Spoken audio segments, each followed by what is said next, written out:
Hello दोस्तों, स्वागत है आपका हमारे यूट्यूब चैनल ओफोर्स पर। आज हम आपके लिए लेकर आए हैं कक्षा 11 का अर्धवार्षिक 2025-26 क्वेश्चन पेपर बायोलॉजी का। कोड देख लीजिए, B/10,000 है। तो पहला क्वेश्चन MCQ में दे रखा है, निम्न में से कौन सी वर्गीकरण की श्रेणी है। मतलब कोई भी जीव जो होते हैं उन्हें वर्गीकरण में बांटा जाता है।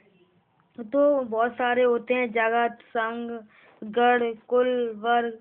तो इसमें देखिए गण दे रखा है, संघ दे रखा है, कुल दे रखा है, यानी कि ये तीनों ही वर्गीकरण की श्रेणी है। इसलिए इसका सही आंसर हो जाएगा इनमें से सभी। नेक्स्ट क्वेश्चन खा दे रखा है।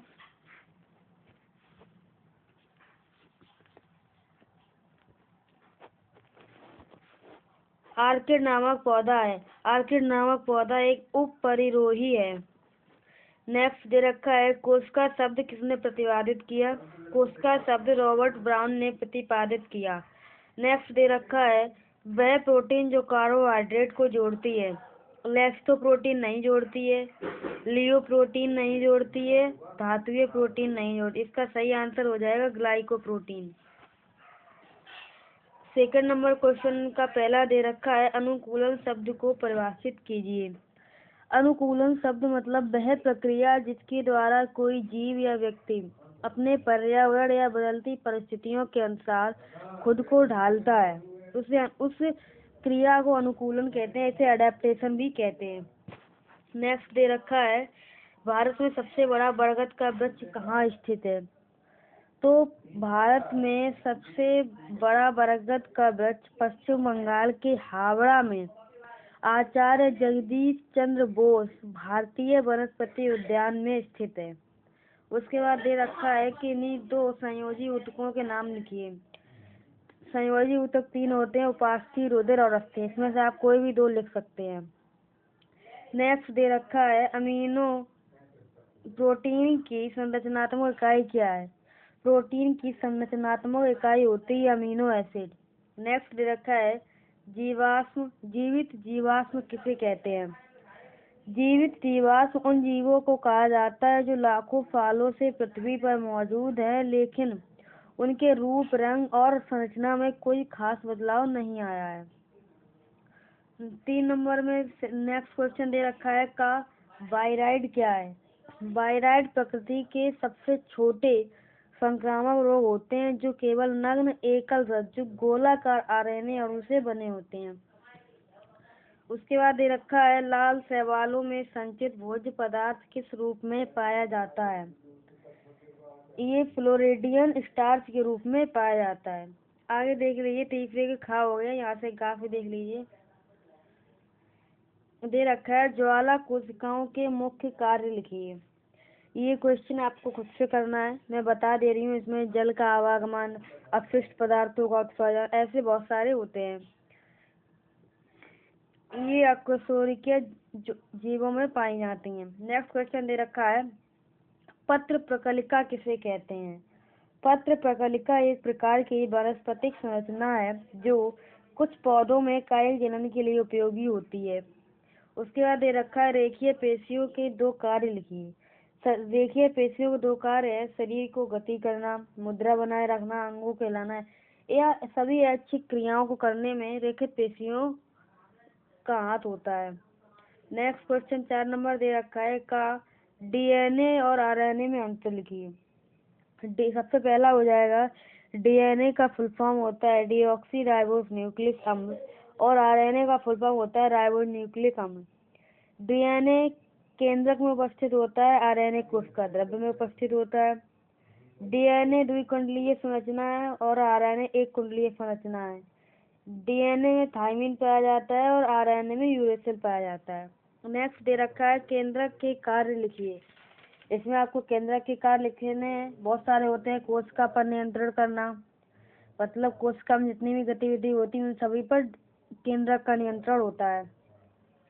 डीएनए को संग्रहित करता है, अगली पीढ़ी तक गुण पहुंचाता है, प्रोटीन संश्लेषण करता है। उसके बाद दे रखा है, रुधिर तथा लसिका में अंतर लिखिए। रुधिर तथा लसिका में अंतर है, रुधिर में आरबीसी उपस्थित होता है, लसिका में अनुपस्थित होता है। रुधिर लाल रंग का होता है। लसिका रंगहीन या हल्के पीले रंग की होती है। रुधिर में O2 अधिक होता है, लसिका में O2 कम होता है। रुधिर में CO2 कम होता है, लसिका में CO2 अधिक होता है। रुधिर तरल संयोजी ऊतक है और लसिका छना हुआ रुधिर है। ठीक है।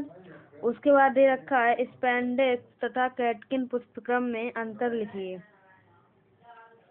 स्पेंडिक्स कैटकिन। स्पेंडिक्स मोटा मांसल अक्ष है और कैटकिन पतला लटकता अक्ष है।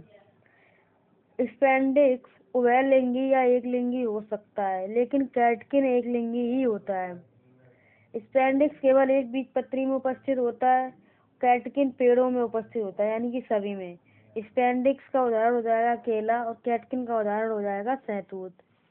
मैक्सिमम क्वेश्चन के आंसर मैं आपको बता ही दे रही हूँ। अगर हमारी वीडियो अच्छी लगती है इसे लाइक करें और अपने दोस्तों को भी शेयर करें। आगे देखिए, स्तनीय वर्ग के लक्षण लिखने हैं। स्तनीय वर्ग के लक्षण है, इनमें स्तन ग्रंथियां उपस्थित होती हैं, त्वचा पर बाल होते हैं, समतापी होते हैं, जरायुज होते हैं। संघ एनिलिडा की प्रमुख लक्षण शुद्ध व लवणीय जल में उपस्थित होते हैं, वास्तविक देव गुहा उपस्थित होती है, त्रिकोणीय होते हैं, द्विपार्श्व सम्मति उपस्थित होती है। पेरिस्टोम पर सचित्र टिप्पणी करनी है, ये लोग आप खुद से कर लेना। कवक के 4 लाभदायक महत्व बताने हैं। कवक के महत्व हो जाते हैं जैसे ब्रेड बनाने में, मशरूम बनाने में, पेनिसिलिन दवाई बनाने में, ऐसे बहुत सारी चीजों में कवक का लाभदायक महत्व होता है। 6वां क्वेश्चन का दे रखा है, वसामय ऊतक तथा रुधिर ऊतक में अंतर लिखिए। वसामय ऊतक वसा कोशिकाओं से बना होता है, रुधिर ऊतक RBC से बना होता है। RBC का फुल फॉर्म होता है रेड ब्लड कॉर्पस्कल्स। इसमें हीमोग्लोबिन पाया जाता है। वसामय ऊतक शरीर को गर्मी देता है, रुधिर ऊतक प्रतिरक्षा प्रदान करता है। वसामय ऊतक ठोस संयोजी ऊतक होता है और रुधिर ऊतक तरल संयोजी ऊतक होता है। वसामय ऊतक के बारे में हमने आपको बता दिया है और रुधिर ऊतक के बारे में बता दिया। इसके बाद दे रखा है नेक्स्ट क्वेश्चन, हेट्रोक्रोमेटिन तथा यूक्रोमेटिन में अंतर लिखिए। यूक्रोमेटिन ढीला होता है, इसमें जीन सक्रिय होता है और हल्का होता है, नाभिक केंद्र के करीब होता है। हेट्रोक्रोमेटिन में सघन होता है, निष्क्रिय होता है, गहरा होता है और नाभिक परिधि पर होता है। RNA के कार्य बताने हैं। इसमें RNA के निम्नलिखित कार्य होते हैं, जैसे प्रोटीन संश्लेषण करना, सूचना का स्थानांतरण करना, प्रोटीन निर्माण करना, उत्प्रेरक गतिविधि करना। उसके बाद आपको क्वांटोसोम के बारे में बताना है। नेक्स्ट क्वेश्चन दे रखा है 7 नंबर, जीवन के 3 डोमेन का संक्षिप्त वर्णन कीजिए या पादप कोशिका तथा जंतु कोशिका में अंतर लिखिए। ये 5 नंबर का क्वेश्चन है, इसमें आप 5 अंतर लिख सकते हैं। उसके बाद दे रखा है एंजाइम क्या है, एंजाइम की संरचना एवं कार्य विधि का वर्णन करना है। बेटा, एंजाइम प्रोटीन होते हैं जैव रासायनिक प्रक्रियाओं को तेज करने के लिए उत्प्रेरक के रूप में कार्य करते हैं। ये DNA की प्रतिलिपि बनाते हैं, पाचन करते हैं, पेशियों का संकुचन करते हैं, बहुत सारी क्रियाएं करते हैं। नेक्स्ट 9 क्वेश्चन दे रखा है, तंत्रिका ऊतक की संरचना तथा कार्य का वर्णन करना है या राइबोसोम और लाइसोसोम के बारे में बताना है। ठीक है। राइबोसोम 2 प्रकार के होते हैं।